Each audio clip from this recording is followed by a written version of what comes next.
पोखरिया दीदी होगा जैसे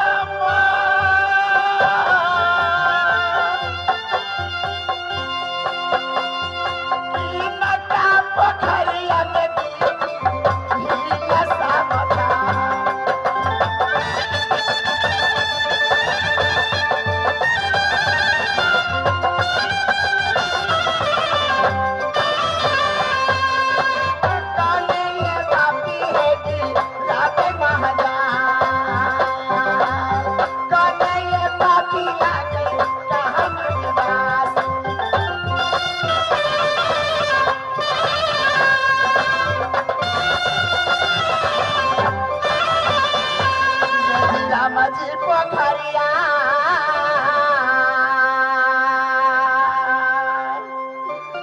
दीदी सब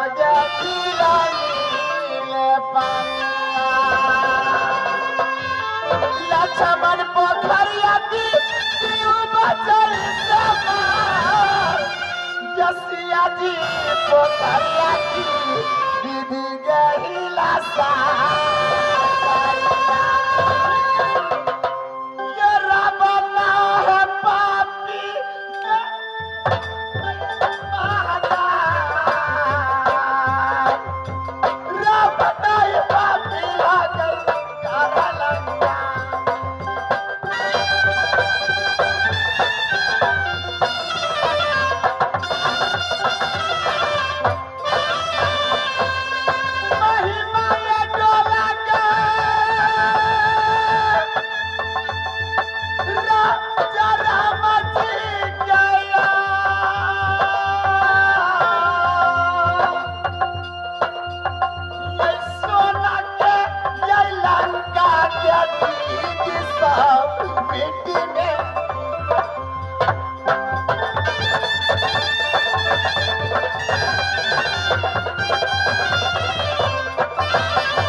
समय मेरे भैंसुर जी, मेरे स्वामी जी, देवर प्रधान, बबुआ इंदल सब अपने अपने ससुराल चले गए हैं होली खेलने के लिए, त्योहार मनाने के लिए। इस राज मोहब्बा में केवल बेटा इंद्रजीत बचा है जो बंगले पर अपना राज और काज को संभाल रहा है। लेकिन मैं क्या करूं, मैं क्या करूं? एक समय की बात था जो बेटा के कारण स्वामी जी मुझे राज मोहब्बा से निकाला किए थे। 12 बरस तक दर बदर की ठोकर खाने के बाद बेटा जंगली मुझे मिला और मैं राज मोहब्बा में आई, तब से मैं रानी बनकर बैठी हूँ।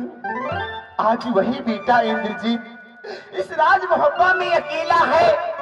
मुझे डर लगता है कि कहीं कोई डाइन जोगिनी या कोई बात हो गया, मेरे बेटा अगर कहीं चला गया तो स्वामी जी आएंगे राजमोरंग से, तो मैं उसे क्या जवाब दूंगी, क्या जवाब दूंगी?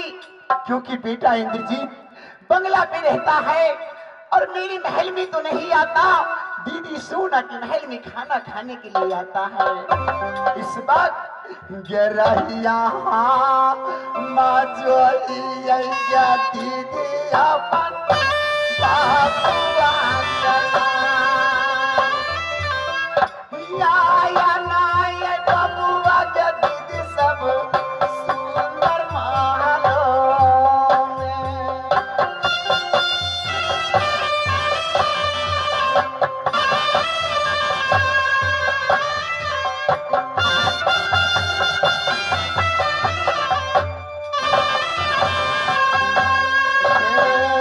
गोदी के खिलौना बेटा है जंगालिया।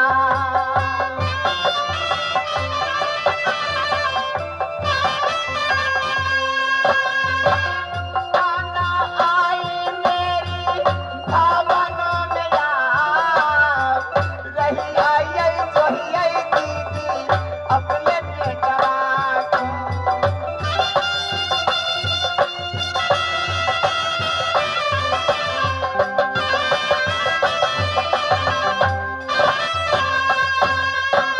इस समय मैं जा रही हूँ दीदी सोना के महल में, आपस में बैठकर कुछ बातें चीतें करूंगी। बबुआ जब आएगा बंगले से अपने हाथों से खाना खिलाकर फिर उसे अपने बंगले पर भेज दूंगी। यह धाइने बाटे रहियाना, धाइने बाटे रहिया के दीदी दैया सब सुंदर महलिया में आज नते या।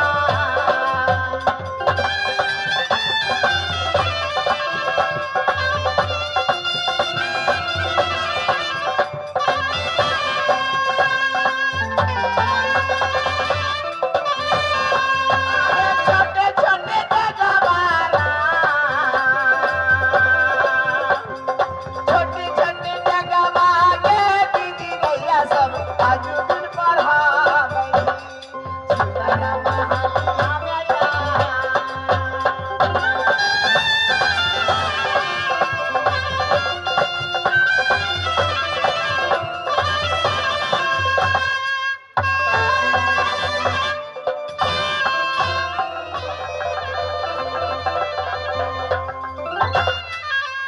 जब कि मैं माधोपुर से पार कराया या बड़ी माँ की महल में गए थे, या अपनी माँ की महल में मैं नहीं गया। अब मैं जा रहा हूँ अपनी माँ की महल में। हो रहिया ये जो होता हे मैया होगी माँ,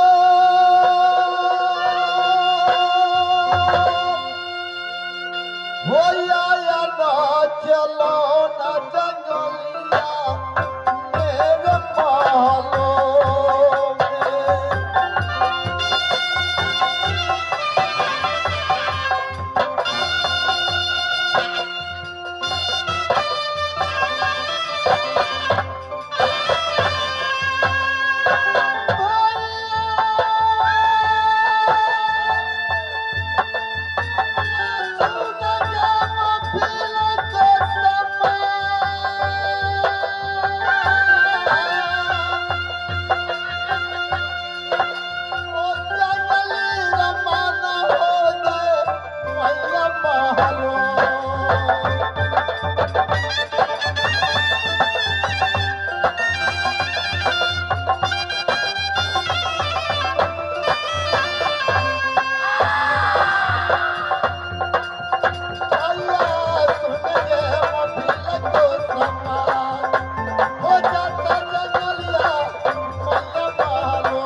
किया 12 बरस मेरा माँ बहुत मुसीबत भोगे है। हर दम या मेरी नजर में लगता है कि बेटा तुम कहीं नहीं जाओ, ताकि मैं जा रहा हूँ माँ से मिलूंगा और खाना खाऊंगा, खाकर और बंगले के ऊपर में चला जाऊंगा। हाँ जनानंद जी जहाँ अभी है स्टेज के अंदर चला आइए। जनानंद जी जो नटिन को पाठ खेला है अपने स्टेज पर आइए। मैं जा रहा हूँ होथलया बरहिया जंगली महलों के पास, हो जाता जंगलिया मैया तो महलों।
अच्छा ठीक है जाके देखे मालिक लोग दरवाजे पर जाके मुलाकात कर लेंगे।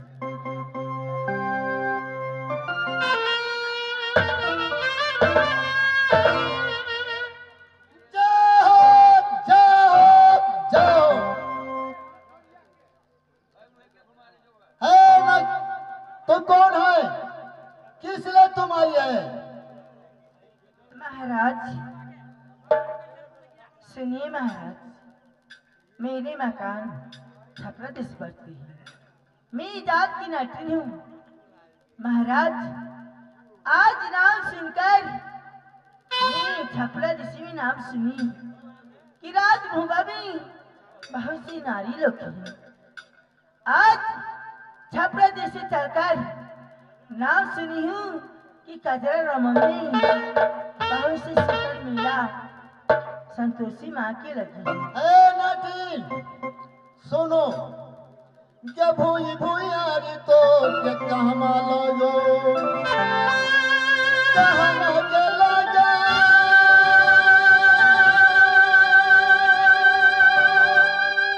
नी ममता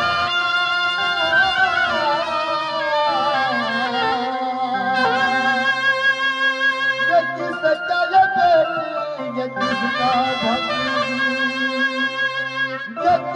तोरा देहिया के नाटिन पार गयना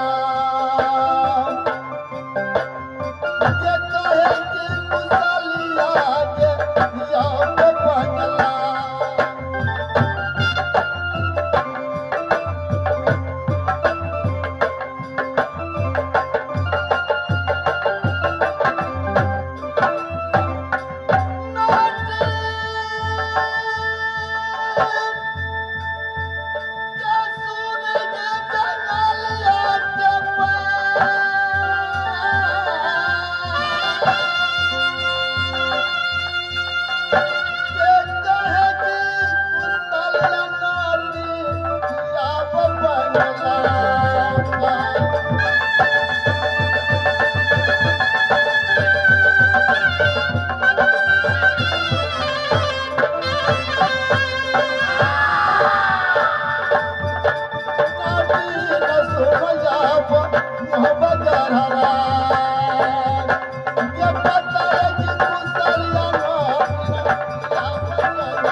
या तुमको भूमियारी कहाँ लगता कहाँ लगे निम्न मकान किसका बेटी किसका भतीजी क्या तुमको दैया की परिणाम चल सुनाएगी। महाराज दिहा दिहा बारा दे तब बलिया जला दे अपरा के सयाबा लगती हे नाटकुल के लड़की मैं जे लगती मेरी जा बनाना अब जुलेखिया लगिया मेरी जा बनाना जला दे जुलेखिया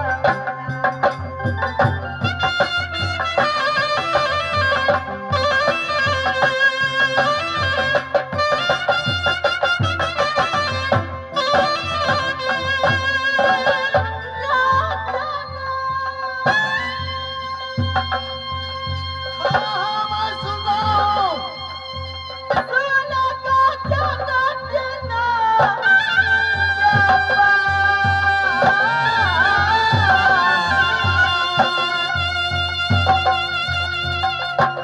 या बहुत बड़ाई जसूरी न पापो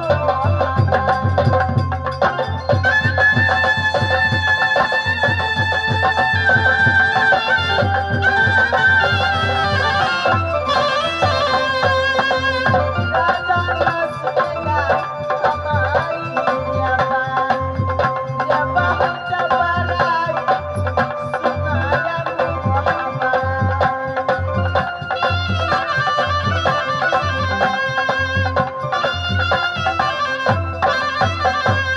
मार्टिन, या तुमको गोदना गोदनी आती है। देखिए महाराज मैं नाम सुनकर छापरा दिशी चलती आई अच्छा मैं नाम सुनी कि कजरा रमन में बहुत से सुंदर मिला ऐसा तो सी माखी लगी है क्यों नहीं? महाराज सुनी हूँ ये माधवापुर मछाने की सुंदर पार्टी हरी यादव की है। हाँ हाँ देखिए महाराज मैं जात की नटिन हूँ गोदना गोती गुजर गुजरात करती हूँ जब किसी बस्ती में शाम हो जाती है उसी बस्ती में डेरा टिका देती हूँ सोनो नाटी महाराज बोलेगी। मैं सुन की कजर मन में बहुत सी सुंदर मेला लगे हैं आज इसी बस्ती में मुझको शाम हो गई है इसी बस्ती में एक गाछी है उस गाछी में डेरा टिका है महाराज बोलेगी। क्योंकि आज मैं सुन की राजभूमि में बहुत सी नारी लोग हैं वहां जाऊंगी गोदना गोदूंगी कुछ इनाम बख्शिश मिलेगा मेरा लड़का लोग के बच्चा लोग के सबके खाना खिलाएगा सही बात तूने सोची। या राज महोबा में किसी का एक गोदना की भी निशान नहीं है नटी जो चलोगे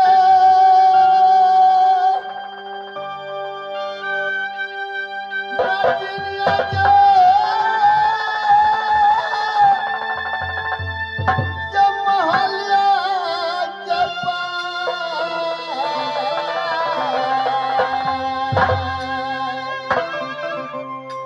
जया छाया छा गोदाना के गोदाना मेरे भाभी जी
चलो तुम।